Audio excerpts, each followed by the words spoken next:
l'Observatoire de l'actu. Chaque mois, nous recevons un observateur politique qui vient nous donner son point de vue sur l'actualité et notre invité ce soir est Franz-Olivier Gisbert. Vous avez officié notamment au sein du Nouvel Obs, du Figaro et du magazine Le Point. Merci d'avoir accepté notre invitation. Franz-Olivier Gisbert, quel est le sujet d'actualité politique qui vous a marqué au mois de mars ? C'est évidemment, la chose la plus importante, ça a été évidemment le débat sur les retraites, la bataille politique et la bataille sociale. Bien entendu, c'est un moment très important. Mais cela étant, on avait les yeux focalisés là-dessus en France. Moi, il y a des sujets qui m'ont passionné, que j'ai suivi, et je continue à suivre, bien entendu. C'est le combat des femmes iraniennes, le combat des femmes afghanes, ce qui se passe en ce moment dans l'Artsakh, c'est-à-dire, vous savez, cette petite sorte de petite principauté arménienne en terre azerbaïdjienne, avec l'Azerbaïdjan qui bloque et qui empêche, qui essaie de transformer ce petit pays avec 120 000 habitants, qui essaie de le transformer en fait en camp de la mort, comme faisaient les nazis autrefois. C'est-à-dire qu'il y a pas de médicaments qui passent, rien ne passe. Et bon, ils sont obligés de se débrouiller avec ce qu'ils ont. Je parle pas évidemment de la guerre en Ukraine. D'un événement absolument considérable. Donc, j'ai toujours une petite gêne de dire ce sont des problèmes typiquement franco-français. Ça n'intéressait ça intéresse que la France, c'est parce que je pense pas que ça intéresse énormément à l'étranger.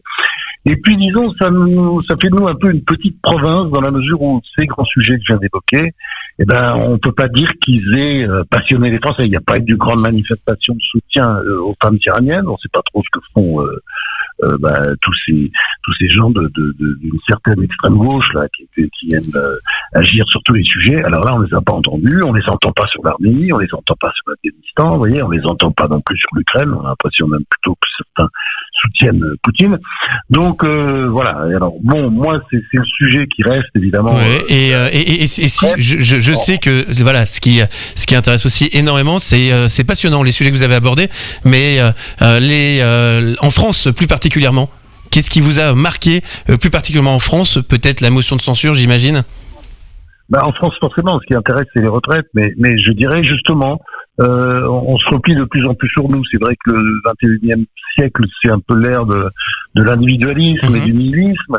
Chacun s'occupe de ses problèmes, et la France est très tournée vers elle-même, ça c'est clair, et on peut pas dire qu'elle se passionne pour les drames qui sont partout autour de nous. Et puis alors, l'Ukraine, c'est même un drame qui peut nous toucher demain.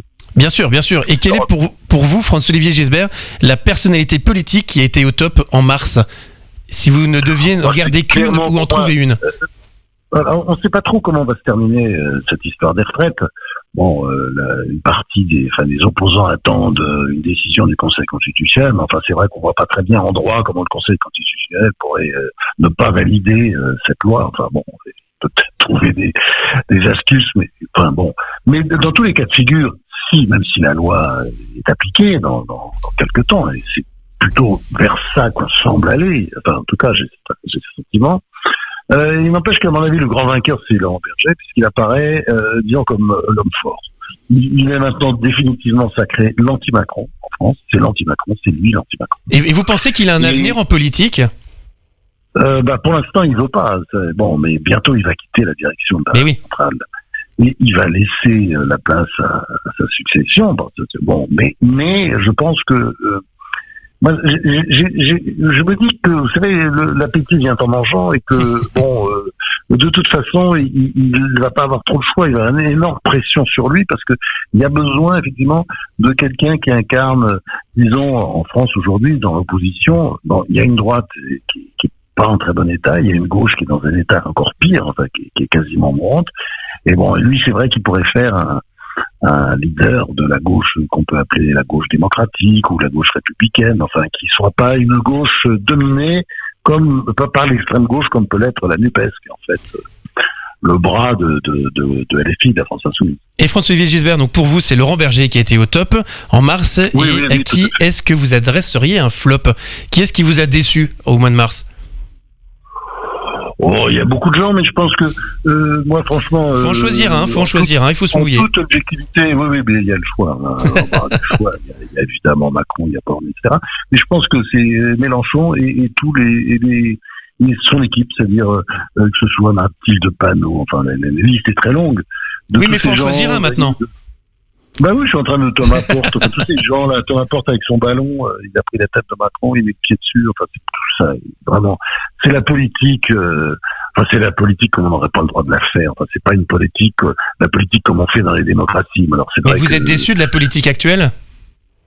Bah oui, mais je pense que de toute façon, vous savez, la politique, il y a des hauts, il y a des bas, c'est comme en économie, il y a ce qu'on appelle des cycles de Kondratiev, là on est plutôt en bas de cycle. Ça remontera, faut pas s'inquiéter. Mais je pense que oui, c'est clair que même si évidemment il y a l'extrême gauche a des alliés partout, vous en avez certainement qui écoutent notre radio, mais ils vont être très choqués par ce que je dis. Mais c'est vrai que LFI n'est pas éligible. On voit très bien, c'est autre chose. Ce sont des révolutionnaires dans un pays qui ne l'est pas. Voilà.